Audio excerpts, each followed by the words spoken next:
ایک نعرہ ہمارے یہاں لگایا جاتا ہے، باپ بے تو شہی کوئی نہیں، ٹھیک ہے، مطلب بات بد نصیب لگاتے ہیں جی نماز مکمل نہیں ہوتی آپ کی بابوں کے بغیر۔ اچھا، قرآن پاک نے کیا فرمایا؟ اہدنا الصراط المستقیم صراط الذین انعمت علیہم، اے اللہ مجھے سیدھا راستہ چلا، ان لوگوں کا راستہ کہ جن پر تو نے انعام کیا ہے۔ ممکن ہے آگے جا کے دوسری آیت بھی بیان کر دے۔ اب جب ہم قرآن سے پوچھتے ہیں کہ انعام یافتہ لوگوں سے کیا مراد ہے، تو قرآن کہتا ہے اولئک مع الذین انعم اللہ علیہم، انعام یافتہ لوگ کون ہیں؟ من النبیین والصدیقین والشہداء والصالحین۔ صرف انبیاء اگر کہا جاتا تو یہ طبقہ جو ہے پھر بھی شور کرتا رہتا ہے، انبیاء ہی کا ہے نا۔ ہم تو بابوں کو برا بلا کہتے ہیں، یہ تو انبیاء ہی کا ہے، وہ تو برے بھلے ہی ہیں، معاذ اللہ ثم معاذ اللہ۔ قرآن نے فرمایا کہ انعام یافتہ لوگ انبیاء ہیں، صدیق ہیں، شہداء ہیں، صالحین ہیں۔ اولیاء اکرام کے اندر سب سے بڑا جو مرتبہ ہے وہ صدیقین کا ہے۔ بڑے مرتبے کو پہلے بیان کیا، پھر دوسرے مرتبے کو بیان کیا، پھر تیسرے مرتبے کو بیان کیا۔ تو یہ تین جو طبقات ہیں، چار طبقات بیان کیے گئے، انبیاء، صدیقین، شہداء، صالحین۔ انبیاء کو ہٹا کر تین طبقات، یہ تین طبقات کیا بیان کر رہے ہیں کہ جو اللہ کے انعام یافتہ ہیں ان میں بھی ایک تقسیم ہے۔ ایک وہ ہے جو دوسرے سے زیادہ افضل ہے، اللہ کے ہاں زیادہ مقام مرتبے والا ہے۔ اب آپ یہ دیکھیے کہ قرآن تو کہہ رہا ہے کہ ان کا راستہ سیدھا راستہ ہے، بے شک، انہیں آپ کیسے فراموش کر سکتے ہیں؟ سورہ فاتحہ میں اللہ تبارک و تعالیٰ نے واضح طور پر بیان فرما دیا کہ صراط مستقیم وہ نہیں ہے جو تم اپنے دماغ سے، اپنی سمجھ سے، اپنی سوچ سے قرآن کو دیکھ کر سمجھو۔ صراط مستقیم وہ ہے جس پر اللہ کے انعام منعم شدہ بندے کار بن رہے ہوں۔ وہاں پر بھی کتاب کا حوالہ نہیں دیا، وہاں پر بھی حوالہ دیا رجال کا حوالہ دیا، رجال اللہ کا حوالہ دیا۔ انہوں نے کہا کہ قرآن نے ہمیں بتایا ہے، سنت نے ہمیں بتایا ہے کہ رجال اللہ کو لے کے چلنا ہے، اللہ کے جو مرد ہیں۔ اور سورہ فاتحہ کی انہوں نے آیت کوٹ کی، صراط الذین انعمت علیہم۔ کاش اس سے پہلے والی آیت بھی پڑھ لیتے، اہدنا الصراط المستقیم، تو انہیں پتہ چل جاتا، کیونکہ صراط الذین انعمت علیہم تو ہر فرقے کے اپنے۔ جی بریلویوں کے صراط الذین انعمت علیہم دیوبندیوں کے نزدیک مشرک ہیں، دیوبندیوں کے صراط الذین انعمت علیہم بریلویوں کے نزدیک گستاخ رسول ہیں۔ اگر آپ کو یقین نہ آئے تو آپ حسام الحرمین اور المحند علی المفند پڑھ لیں۔ 1906 میں امام احمد بریلوی صاحب نے علماء دیوبند کے اوپر کفر کے فتوے لگائے، علماء حرمین سے سائن لیے، اور اس کو کنکلوڈ کرتے ہوئے انہوں نے لکھا کہ ان علماء دیوبند کے کفر میں شک کرنے والا بھی کافر، یعنی سارے علماء دیوبند اور ان کے فالورز کافر۔ اور اس کے جواب میں المحند علی المفند لکھی گئی، ہند کی تلوار ایک سٹھیائے ہوئے پاگل بابے کے سر کے اوپر، اور وہ سٹھیایا ہوا بابا انہوں نے احمد بریلوی کو کہا، جبکہ یہی مفتی تقی عثمانی صاحب اپنی ایک ویڈیو میں کہہ رہے تھے اللہ نے ہمارے اکابرین کو ایسا بنایا تھا، وہ تو مخالفین کا نام بھی بڑے احترام سے رہتے تھے۔ ہمارے حضرت حکیم الامت مولانا تھانوی رحمۃ اللہ علیہ کے سامنے ایک شخص نے کہا کہ جی احمد رضا بریلوی نے تو یہ بات لکھی ہے، اس طرح کہہ دیا۔ آپ جانتے ہیں کہ مولانا احمد رضا خان بریلوی جو ہیں انہوں نے ہمارے اکابر کے خلاف کفر کے فتوے دیے، تو حضرت نے ڈانٹا انہیں کہ تم ایسے نام کیوں لے رہے ہو بغیر کسی تعظیمی لقب، مولوی کہتے، مولانا کہتے، مولانا احمد رضا خان بریلوی کہتے، تم نے صرف احمد رضا خان بریلوی کیوں کہا؟ وہ یعنی گویا اس کو بھی ان کی توہین سمجھا اور ٹوکا کہ ٹھیک ہے تمہارے خلاف دوسرے مسلک کے آدمی ہیں، ہمارے اوپر فتوے بھی لگائے، لیکن ہم اپنی زبان کو گندا نہیں کریں گے، ہم اپنی زبان سے ان کی توہین نہیں کریں گے۔ تو اللہ تبارک و تعالیٰ نے ہمارے اکابر کو ایسا بنایا کہ اپنی زبان کو ہمیشہ دائرے میں رکھتے۔ جی اپنے مخالفین کو المفند کہنا اور ان پر المحند رکھنا، یعنی ہند کی تلوار، اور وہ جس شخصیت کی تعریف کر رہے تھے اشری تھانوی صاحب کی، جی ان کے سامنے کسی نے احمد بریلوی صاحب کا نام بغیر مولانا کے لیا تو انہوں نے انہیں ڈانٹا کہ ٹھیک ہے وہ ہمارے مخالف تھے، ہم پر کفر کا فتویٰ لگایا، لیکن ان کا نام تو احترام سے لو۔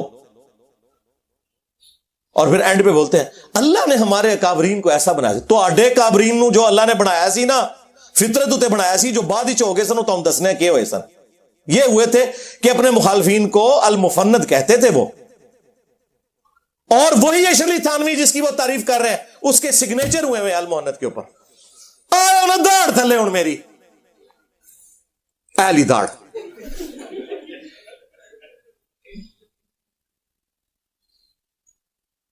کس کو دھوکہ دے رہے ہو؟ صراط الذین انعمت علیہم, اے تواڈے صراط الذین انعمت علیہم نے. اس المحنت کتاب میں انہوں نے لکھا کہ احمد بریلوی اور ان کی پوری جماعت ایک شیطانی لشکر ہے جو ہم پہ حملہ آور ہو گیا ہے, جس طرح کے شیاطین انبیاء پر حملہ آور ہوتے تھے, علماء دیوبند رضی اللہ عنہم پر یہ حملہ آور ہوئے ہیں, رضی اللہ عنہم 14ویں صدی کے مولویوں کو. اور اسی کتاب میں انہوں نے اہل حدیث کو, وہابیوں کو کہا یہ خوارج کی ایک جماعت ہے. آج ریال کے چکر میں ایک ہوئے میں, ویسے ہی ایک دوسرے کو یہ سمجھتے ہیں ریٹن میں. تو یہ ہیں جی صراط الذین انعمت علیہم. اور یہ مفتی صاحب ہمیں بتا رہے ہیں کہ جناب حسبنا کتاب اللہ نہ کہو بلکہ رجال اللہ کو پکڑو. کیڑے رجال اللہ؟ انفیہ, دیوبندیہ, آیاتیہ, مماتیہ, بریلویہ, کیڑے؟ ہر فرقے کے اپنے. اور پھر صراط الذین انعمت علیہم کا دھوکہ دیا ہوا ہے. پہلے تو پڑھو اہدنا الصراط المستقیم, اس آیت کو کھا جاتے ہو. اہدنا الصراط المستقیم, اے اللہ ہمیں چلا سیدھے راستے پر. راستوں پر نہیں جی, چاروں ہی حق پہ ہیں. نہیں, حق کا راستہ تو ایک ہے. قرآن میں ہمیشہ گمراہی جو ہے نا وہ جمع کے سیغے سے آئی ہے. من الظلمات الی النور, گمراہیوں کے اندھیروں سے روشنی کی طرف. روشنی سنگولر کے سیغے میں, انوار نہیں آیا, نور. یہاں تم نے جو ہے وہ اماموں کے نام کے اوپر فرقے بنا دیے. اماموں بیچاروں کو تو پتہ ہی نہیں ہوگا کہ تم نے کیا کیا, جس طرح جیزس کرائسٹ کے ساتھ کرسچنز نے کر دیا. جیزس کرائسٹ تو وجیہن فی الدنیا والآخرہ ومن المقربین ہے. الحمدللہ تم لوگوں نے یہ کام کیا. تو اہدنا الصراط المستقیم کی ڈیفینیشن تمہارے بابے کریں گے یا اللہ کے محبوب علیہ السلام کریں گے؟ ہاں, یا اللہ کے رسول کے ساتھ غداری کرنے والے لوگ کریں گے؟ تو آؤ اللہ کے نبی سے پوچھ لو. مسند احمد میں حدیث ہے, مشکات میں بھی موجود ہے, سنن دارمی میں بھی موجود ہے, سنن ابن ماجہ میں موجود ہے, کئی حدیث کی کتابوں میں, کہ نبی علیہ السلام نے زمین پہ ایک سیدھی لکیر کھینچی اور اس کے دائیں بائیں ٹیڑھی لکیریں کھینچی, اور پھر سیدھی لکیر پہ یوں انگلی رکھ کے کہا وَأَنَّ هَذَا صِرَاطِي مُسْتَقِيمًا, اور یہ کہ یہ میرا سیدھا راستہ ہے, صراط مستقیم. فَاتَّبِعُوهُ, پس اسی کی پیروی کرو. وَلَا تَتَّبِعُوا السُّبُلَ, اور ارد گرد کے راستوں کی پیروی نہ کرنا, وہ تمہیں اللہ کے راستے سے بہکا دیں گے. یہ وہ چیز ہے جس کی وصیت اللہ تعالیٰ تمہیں کرتا ہے تاکہ تم ڈر جاؤ. یہ نبی علیہ السلام نے سورۃ الانعام کی آیت نمبر 153 تلاوت کر کے فرمایا کہ میرا راستہ صراط مستقیم ہے, اور ارد گرد ٹیڑے راستے ان سے بچنا. اور مزے کی بات, اس کا ایک طریق سنن ابن ماجہ میں ہے, اس میں الفاظ ہیں نبی علیہ السلام نے 2 ٹیڑھی لکیریں دائیں کھینچی, 2 بائیں, کتنی ہوگی؟ 4, یعنی چاروں ہی. ہاں, چاروں ہی. اور فرمایا کہ درمیان والا میرا راستہ حق پہ ہے. تو اڈی تعریفاں کر کے گئے نے اللہ دے فضل اللہ. یہ ہے صراط مستقیم. تو صراط الذین انعمت علیہم, راستہ ان لوگوں کا جن پر تیرا انعام ہوا. ان لوگوں کے راستے نہیں بلکہ راستہ ان لوگوں کا. یعنی صراط مستقیم اللہ تعالیٰ کسے دیتا ہے, نبی کو یا غیر نبی کو؟ نبی کو. تو نبی کے جو پیروکار ہوتے ہیں صحابہ اور اہل بیت, وہ ہوتے ہیں انعام یافتہ لوگ. صراط الذین انعمت علیہم جو سورہ النساء میں آیا, من النبیین والصدیقین والشہداء والصالحین. صحابہ اور اہل بیت کیا اپنا کوئی راستہ بنا کے چلتے ہیں یا وہ اپنے نبی کی پیروی کرتے ہیں؟ ہاں. تو پھر صراط مستقیم تو نبی کا راستہ ہوا. ان لوگوں کے ساتھ کیوں جوڑ رہے ہو؟ وہ تو فالوورز ہیں. امام تو وہ ہے جس کی قبر مدینے میں ہے, جو ہمارا روحانی باپ ہے. کہتے ہیں انجینئر صاحب کو اپنا ابا ہی نہیں مل رہا. سرکار آپ نے اپنا ابا بدل لیا, اور کتنے ابے بنا لیے ہیں, ختم ہی نہیں ہو رہے. حنفی, شافعی, مالکی, حنبلی, حنفیوں میں بھی بریلوی, دیوبندیوں کے اندر بھی حیاتی مماتی. ہمارا ابا وہ ہے جس کی قبر مدینے میں. النبی اولا بالمؤمنین من انفسہم وازواجہ امہاتہم. نبی مومنین کی جانوں پر ان سے بڑھ کر حق رکھتے ہیں, اور نبی کی بیویاں امت کی مائیں ہیں. تو نبی امت کے روحانی باپ ہوئے صلی اللہ علیہ وآلہ وسلم. اب تو میں نے اس سے بھی ذرا ایک سخت جملہ ڈھونڈا ہے, لیکن یہ ہے ادبی ہے. ہمارا امام وہ ہے جس کی قبر مدینے میں ہے, اور تمہارے امام وہ ہے کہ جب مرے تھے تو ان کی شلواریں اتار کے انہیں غسل دیا گیا تھا. کہتے ہیں جی بزرگ مر کے بھی زندہ رہتے ہیں, زندہ آدمی اپنی شلوار اتارنے دیتا ہے. اب یہ گالی ہمیں تو کوئی نہیں دے سکتا, ہمارے نبی کے تو کپڑے نہیں اتارے گئے. ہاں, وہ ابو داؤد میں حدیث موجود, ترمذی میں موجود, صحابہ کہتے ہیں کہ ہم پہ اونگ طاری ہو گئی, اور اسی میں ایک غیبی آواز آئی. یہ والی نہیں جو کہتے ہیں آواز آئی, نہیں, خواب میں, جو بخاری مسلم میں حدیث ہے, میری وفات کے بعد اب نبوت کی خبروں میں صرف مبشرات باقی ہیں. جو خواب ہیں, وہ خواب کی حالت میں وہ غیبی خبر آئی کہ نبی علیہ السلام کو ان کے کپڑوں کے سمیت غسل دیا جائے, کیونکہ صحابہ ڈرتے تھے. تمہارے اماموں کی شلواریں اتری ہیں جب وہ مرے ہیں, اور ہمارا امام وہ ہے جسے کپڑوں سمیت غسل دیا گیا. ہاں, لاؤ کوئی ہمارے امام جیسا امام. ما ضل صاحبکم وما غوا. تمہارے نبی نہ کبھی بہہ کے ہیں نہ کبھی بیرا چلے. اچھا, یہ ساری باتیں کریں, وہ کہتے ہیں نہیں ہمارے اماموں نے بھی تو نبی کا ہی راستہ دکھایا. واہ, ایک کہتا ہے فاتحہ نہ پڑھو نماز نہیں ہوتی, دوسرا کہتا ہے فاتحہ پڑھو اس کے منہ میں انگارہ رکھ دو. واہ واہ, جاؤ گورے کی عدالت میں ہمارا مقدمہ لے کے جاؤ, پہلی پیشی پہ تمہیں فارغ کر دیں گے. جی اسی بڑی نہر سے یہ ساری نہریں نکلی ہیں. یار یہ ہوتا ہے کہ نہر میں دودھ بہ رہا ہو, اور ایک نہر کے اندر سرکہ نکلا ہے, دوسرے میں تیزاب نکلا ہے, تیسرے میں شراب نکلا ہے. اگر یہ نہریں وہیں سے نکلی ہوئی ہیں تو دودھ ہی ہونا چاہیے تھا سب میں. بالکل 180 ڈگری سٹیٹمنٹس. ہمیں باتیں کرتے ہیں آپ لوگ, آپ لوگوں کا کوئی لینا دینا نہیں ہے اس شخص کے ساتھ جس کی قبر مدینے میں ہے صلی اللہ علیہ وآلہ وسلم, سوائے اس کے کہ ان کا نام بیچ رہے ہو تم لوگ, اس سے زیادہ کچھ بھی نہیں ہے.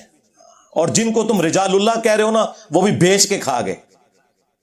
رجال اللہ تھے صحابہ اہل بیت جو حضور کے مخلص ساتھی تھے, وہ تھے صراط الذین انعمت علیہم. اس کے بعد تو ہر فرقے نے اپنا بابا بنایا ہوا ہے, اور آپ کو جتنا اپنا بابا پیارا لگتا ہے نا, اتنا ہی دوسروں کو اپنا بابا پیارا لگتا ہے, اور آپ کا اتنا ہی مردود منوس لگتا ہے.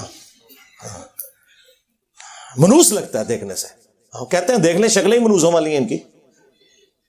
ایک مونچھیں چٹ کیا ہوا سخت ٹوپی والا بندہ کسی سبز پگڑی والے کو دکھائے, کہیں گے شکل سے نجدی لگتا ہے. اور ایک گرین پگڑی والا وائٹ کپڑوں میں بندہ دکھائیں کسی دیوبندی کو, کہیں گے شکل سے بدعتی لگتا ہے. اور بوتھیوں سے فیصلہ کرتے ہو, پھر وہ پی کے فلم ٹھیک بنی ہوئی ہے, بالکل تمہارے بارے میں ہی بنی ہے, صحیح بنائی ہے انہوں نے. تم لوگ اس قابل تھے کہ تمہیں اس طریقے سے ہی بات سمجھائی جاتی. باتیں ہمیں کرتے ہو صراط الذین انعمت علیہم, تمہارا کوئی لینا دینا ہی نہیں. ہم بتاتے ہیں انعمت علیہم کون ہے. بخاری مسلم دونوں میں حدیث ہے, حضرت عمر فاروق رضی اللہ تعالیٰ عنہ امیر المومنین ہے. کتنا روب ہے. مسجد نبوی کے اندر حضرت حسان ابن ثابت نعتیہ اشعار سنا رہے ہیں, امیر المومنین وہاں سے گزرے, صرف دیکھا, غصے سے بولے کچھ نہیں. اور حسان ابن ثابت جو شاعر ہے, جو دلیر بھی نہیں ہوتے, کہا عمر اس طرح نہ دیکھ, تجھ سے بہتر شخص مسجد میں ہوتا تھا, میں انہیں بھی نعتیہ اشعار سنایا کرتا تھا. محمد رسول اللہ صلی اللہ علیہ وآلہ وسلم. آگے سے حضرت عمر نے کہا علیکم بسنتی و سنت الخلفاء الراشدین المہدیین. انہیں پتا تھا یہ اسی صورت میں ہے جب اللہ اور اس کے رسول کے احکامات کے اندر ہو, کیونکہ قرآن نے واضح فتویٰ دیا ہے اطیعوا اللہ و اطیعوا الرسول, ایبسولوٹ اطاعت اللہ اور اس کے رسول کی, وَأُولِي الْأَمْرِ مِنْكُمْ, حکمران کی بھی, لیکن ایبسولوٹ نہیں. فَإِن تَنَازَعْتُمْ فِي شَيْءٍ فَرُدُّوهُ إِلَى اللَّهِ وَالرَّسُولِ. اگر تنازع ہو جائے اولو الامر کے ساتھ تو معاملہ پلٹاؤ گے اللہ اور اس کے رسول کی طرف, آج کی ڈیٹ میں کتاب و سنت کی طرف. ان کنتم تؤمنون باللہ والیوم الاخر, لیکن وہ یہ کام کرے گا جو اللہ پر ایمان لانے والا ہو اور آخرت کے دن پر ایمان لانے والا ہو. یعنی مسلمان ہوگا جو معاملے کو اس طرف پلٹائے گا, اسی میں تمہاری خیریت ہے, اور اسی کا انجام اچھا ہونے والا ہے. سورہ النساء آیت نمبر 59. حضرت حسان نے جب یہ بات کی، حضرت عمر تو نہیں ایکسپیکٹ کر رہے تھے. انہوں نے کہا کہ گواہ لاؤ. ان کا یہ ابو ہریرہ بیٹھے ہیں.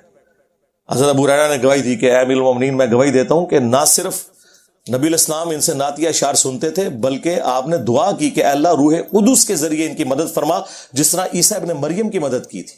وَأَيَّدْنَاهُ بِرُوحِ الْقُدُسِ، جو قرآن میں ہے کہ عیسیٰ ابن مریم کی اللہ نے مدد کی روح قدس کے ذریعے.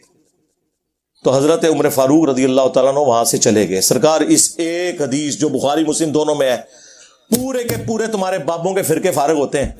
نمبر 1 یہ کہ حضرت عمر اتنی بڑی پرسنالٹی ہو کے، خلفائے راشدین میں سے ہو کے، انہیں نہیں پتا تھا کہ مسجد میں نعتیہ اشعار پڑھنا سنت ہے. اگر تمہارے امام سے کوئی حدیث چھپی رہ گئی تو تیرا امام تے شاہی کوئی نہیں. میرے عمر سا ہے ہی کوئی نہیں، تیرا امام تے شاہی کوئی نہیں. جی ان سے کوئی حدیثیں کیسے چھپی رہ گئی ہوگی؟ پہلا رزلٹ کتنا خطرناک رزلٹ. کہتے ہیں انجینئر صاحب وہ باتیں کرتے جو کسی نے نہیں کی. سرکار کرتے تھے پہلے لوگ، پہلے یوٹیوب حافظہ اللہ، واٹس ایپ دامت برکاتم عالیہ، ہاں آیت اللہ، فیس بک نہیں ہوتے تھے، اور حکمران ایسے لوگوں کو قتل کروا دیتے تھے، ان کی آواز دبا دیتے تھے. یہ وجہ تھی. انجینئر پہلے بھی بڑے گزرے ہیں. دوسرا رزلٹ یہ نکلا کہ اگر امیر المومنین بھی ہو تو کتاب و سنت کی روشنی میں آپ نے اس سے اختلاف کرنا ہے. رجال اللہ، عمر فاروق رضی اللہ تعالیٰ عنہ سے کون بڑا رجال اللہ میں سے ہو سکتا ہے؟ تیرا رجال اللہ تو شاہی کوئی نہیں. فیصلہ کسے کروایا؟ قرآن و سنت سے. اور تیسرا رزلٹ کہ حضرت عمر حضرت ابو ہریرہ کو سکہ اور صدوق سمجھتے تھے، جس طرح بعض روافض کہتے ہیں کہ ان کی حدیث کو قبول نہیں کرتے تھے. یہ بالکل جھوٹ ہے. اس پہ الگ سے میری ایک ویڈیو ریکارڈ ہے. اندازہ کریں صحابہ کرام اصل میں رجال اللہ تھے. بخاری مسلم دونوں میں حدیث ہے. نبی علیہ السلام نے، مولا علی نے روایت کیا اس حدیث کو. ایک قبیلہ کوئی قافلہ روانہ کیا، اس قافلے کے اوپر ایک انصاری کو مقرر کیا امیر کے طور پر. راستے میں اسے غصہ آ گیا اپنے سب آرڈینیٹس پہ. اس نے کہا کہ آگ کا الاؤ جلاؤ. جب وہ الاؤ جل گیا تو اس نے کہا میں تمہارا امیر ہوں، میری اطاعت رسول اللہ کی اطاعت، اور رسول اللہ کی اطاعت اللہ کی اطاعت ہے، اور میری نافرمانی رسول اللہ کی نافرمانی، اور رسول اللہ کی نافرمانی اللہ کی نافرمانی ہے. میں تمہیں حکم دیتا ہوں اس آگ میں کود جاؤ. تو انہوں نے، اگر وہ مقلد ہوتے تو کہتے جی امام کے قول کی دلیل معلوم ہونا ضروری نہیں ہے. ہاں وہ انصاری صحابی، اس کو جواب دیا باقی صحابہ نے کہ ہم آگ سے بچنے کے لیے تو رسول اللہ کے ساتھ وابستہ ہوئے تھے، تو آج ہمیں اسی آگ میں دوبارہ پھینک رہے ہیں. ہم یہ بات نہیں مانیں گے. ہم کون سے حنفی ہیں کہ بغیر دلیل کے ہی ہم بات مان لیں گے؟ سرکار اگر انصاری صحابی کی تقلید نہیں ہو سکتی قرآن و سنت کے خلاف، تو تیرے امام تو شاہی کوئی نہیں. واپسی پہ مقدمہ حضور کے سامنے پیش ہوا تو نبی علیہ السلام نے فرمایا اگر تم اس میرے بنائے ہوئے امیر کی بات مان لیتے نا تو جہنم کی آگ میں سیدھے جا کے نکلتے. اگر اللہ کے نبی کا بنایا ہوا امیر غلط بات کرے، رسول اللہ اسے آن نہ کریں، تمہارے بنائے ہوئے اماموں کو نبی علیہ السلام کہاں سے آن کریں گے؟ اور دوسری بات، جس امام مہدی نے قرب قیامت میں تھوڑے سے عرصے کے لیے آنا تھا، اس کا ذکر تو موجود ہے ابو داؤد کے اندر، مسند احمد کے اندر، مشکات کے اندر، کہ قیامت اس وقت تک قائم نہیں ہوگی جب تک کہ میری بیٹی فاطمہ کی اولاد میں سے میرے ہی نام پر محمد بن عبداللہ المہدی ایک شخص نہ پیدا ہو جائے جو پوری دنیا کو انصاف سے بھر دے گا. جس نے اینڈ پہ تھوڑے عرصے کے لیے آنا ہے اس کے بارے میں حدیثیں ہیں، اور جن اماموں نے ریٹائر ہی نہیں ہونا ان کے بارے میں تو ہزاروں حدیثیں ہونی چاہیے تھی. جاؤ کوئی لے کے آؤ. کوئی بھی نہیں. وہ تمہارے بنائے ہوئے امام ہیں اور ان کا بھی کوئی قصور نہیں ہے.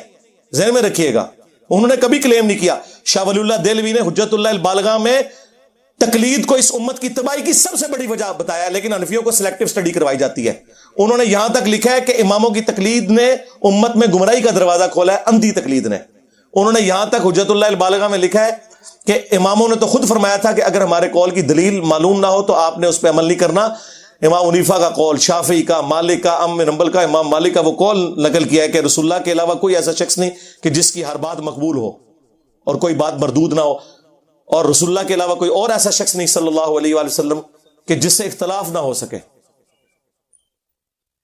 سوائے نبی علیہ السلام کے، جن کی قبر مدینے میں ہے۔ یہ شاہ ولی اللہ نے نقل کیا ہے اس کے اندر، اور یہ اپنے آپ کو کہتے ہیں جی شاہ ولی اللہ حنفی تھے۔ شاہ ولی اللہ تو تھوڑی منجی ٹھوک کے گئے نا، سارے نے منجیاں ٹھوکیاں لیکن وہ کتابیں ہی لکھیاں رہ گیا۔ انجینئر صاحب اس لیے بدنام ہوئے کہ وہ لا کے آپ کے سامنے رکھ دیے انہوں نے۔ تو یہ صحابہ کرام کا ایٹیچیوڈ تھا، اور نبی علیہ السلام نے اس موقع پہ پھر فرمایا کہ اللہ کی نافرمانی میں مخلوق کی اطاعت نہیں ہے، مخلوق کی اطاعت صرف معروف میں ہے، منکر میں نہیں ہے۔ اندازہ کریں، نبی علیہ السلام تو یہ بتا کے گئے ہیں رجال اللہ۔ اور ایک اور حدیث جو آپ کو تو بری لگے گی لیکن میں بیان کروں گا تاکہ آپ کو سمجھ آئے، کیونکہ وہ آپ کے ماموں سے متعلق ہے۔ صحیح مسلم میں حدیث ہے، عبداللہ بن عمر بن عاص کعبے کے سائے میں بیٹھے میں اور اطاعت امیر کے اوپر حدیثیں بیان کر رہے ہیں۔ اتنے میں ایک تابعی داخل ہوتا ہے جو انجینئر صاحب کی ویڈیو سے متاثر تھا، عبد الرحمن بن عبد رب کعبہ، اور وہ کہتا ہے کہ حضرت آپ ہمیں اطاعت امیر کے اوپر حدیثیں سنا رہے ہیں، اور آپ کے چچا کا لڑکا معاویہ ابن ابی سفیان جو ہمارا حکمران ہے وہ تو ہمیں حکم دیتا ہے کہ ہم لوگوں کا مال حرام طریقے سے ہڑپ کریں اور ناحق لوگوں کو قتل کریں، اور اللہ تعالیٰ سورۃ النساء میں ارشاد فرماتا ہے کہ اے لوگوں باطل طریقے سے ایک دوسرے کا مال ہڑپ مت کرو اور اپنوں کو مت قتل کرو۔ اب ہم اللہ کی بات مانیں یا آپ کے چچا زاد معاویہ ابن ابی سفیان کی بات مانیں کہ جو حکمران ہے؟ اس نے نہیں آگے سے کہا مشاجرات صحابہ ڈسکس نہ کرو، تم تو ہے ہی تابعی ہو، یقیناً تمہیں انجینئر نے گمراہ کیا ہوگا۔ خاموش ہو گئے، تھوڑی دیر بعد سر اٹھا کے کہا معاویہ کی اطاعت کرو ان کاموں میں جس میں اللہ کے حکم کے مطابق تمہیں چلائے، اور جس میں وہ اللہ کے خلاف چلائے تم اس کی مخالفت کرو۔ اندازہ کریں، یہ تھے رجال اللہ۔ یہ نا اپنے ماننے والوں کو شاہ دولہ کا چوہا بنائے ہوئے ہیں، یہ ان کو سمجھتے ہیں کہ یہ جو ہمارے مقلدین ہیں نا یہ آنکھیں بند کر کے چلے اور ہم ان کے رجال اللہ بن جائیں۔ نہ بول جاؤ، کام پہ گئے تھوڑے نال، اور میمز بنانی ہے صرف۔ کیا نبی علیہ السلام کی یہ تعلیمات تھی؟ اور ہمیں وہ والی گالیاں دے رہے ہیں جی وہ حسبنا کتاب اللہ۔ سرکار یہ تو قرآن و سنت کی تعلیمات ہیں کہ آپ نے کتاب و سنت کے مقابلے پہ کسی کو نہیں ماننا۔ اللہ تعالیٰ نے واضح فرمایا اپنے نبی کی تربیت کرتے ہوئے، اے نبی علیہ السلام جب کافروں سے بحث ہو تو ان سے کہو اگر یہ کوئی بات نہیں مانتے، ایتونی بکتاب من قبل ھذا او اثارۃ من علم ان کنتم صادقین۔ قرآن کو اگر نہیں مانتے، قرآن سے پہلے اگر کوئی کتاب ہے وہ لے آؤ، انبیاء کے آثار موجود ہوں وہ لے آؤ، ان میں سے بتاؤ جو تم نے عقیدے کلیم کیے ہوئے ہیں اگر تم سچے ہو۔ اس میں علم بھی آ گیا اور کتاب بھی آ گئی۔ یہ کہتے ہیں جی علمی کتاب ہی کہتا ہے، جی قرآن میں لکھا ہوا ہے ایتونی بکتاب من قبل ھذا او اثارۃ من علم۔ تو میں نے بھی یہی عرض کیا کہ نہ میں وابی نہ میں بابی، میں ہوں مسلم، علمی کتابی، قرآن سے ثابت ہو گیا۔ نہیں، وہ انجینئر صاحب کہتے ہیں مرنے سے پہلے اے مسلمان کر لے اس پہ غور، کتابوں کا خدا اور ہے، بابوں کا خدا اور، ہمارے بزرگوں کی تو بڑی خدمات ہے، آپ ان کا خدا ہی اور مانتے ہیں۔ جناب یہ معاورتاً بات ہے، وہ کیا کافر بھی ہمارے ہی خدا کو مانتے ہیں، لیکن ان کوالٹیز کے ساتھ نہیں آپ لوگ مان رہے جو شخص پہ نازل ہوئی ہیں جس کی قبر مدینے میں ہے صلی اللہ علیہ وآلہ وسلم۔ اس کانٹیکس میں ہم کہتے ہیں کتابوں کا خدا اور ہے، بابوں کا خدا اور۔ کوئی کافر نہیں مان رہے آپ کے بابوں کو، لیکن کہہ رہے ہیں کہ انہوں نے اللہ کے محبوب علیہ السلام کی تعلیمات نہیں پہنچائی امت تک جو پہنچانے کا حق تھا۔ نہیں، وہ تو رجال اللہ تھے، رجال اللہ تو صحابہ اور اہل بیت ہے، وہ کہاں سے رجال اللہ آگے جو مخالفین ہیں؟ نہیں، آپ کا تو علم اتنا نہیں، آپ کیسے ان کو جج کر سکتے ہیں؟ جناب اس لیے ہم جج کر سکتے ہیں کہ ہمیں قرآن و سنت میں یہ تعلیمات ملی ہیں کہ آپ نے جج کرنا ہے، کیونکہ بزرگوں کے جو فضائل بیان ہوئے ہیں نا قرآن و سنت میں وہ یہ ہے کہ یہود و نصارہ کے بارے میں اللہ تعالیٰ فرماتا ہے سورہ التوبہ کی آیت نمبر 31 میں اتخذوا احبارہم ورہبانہم اربابا من دون اللہ۔ یہود و نصارہ نے اپنے علماء اور اپنے صوفیوں بزرگوں جوگیوں کو خدا مان لیا تھا اللہ کے مقابلے پر.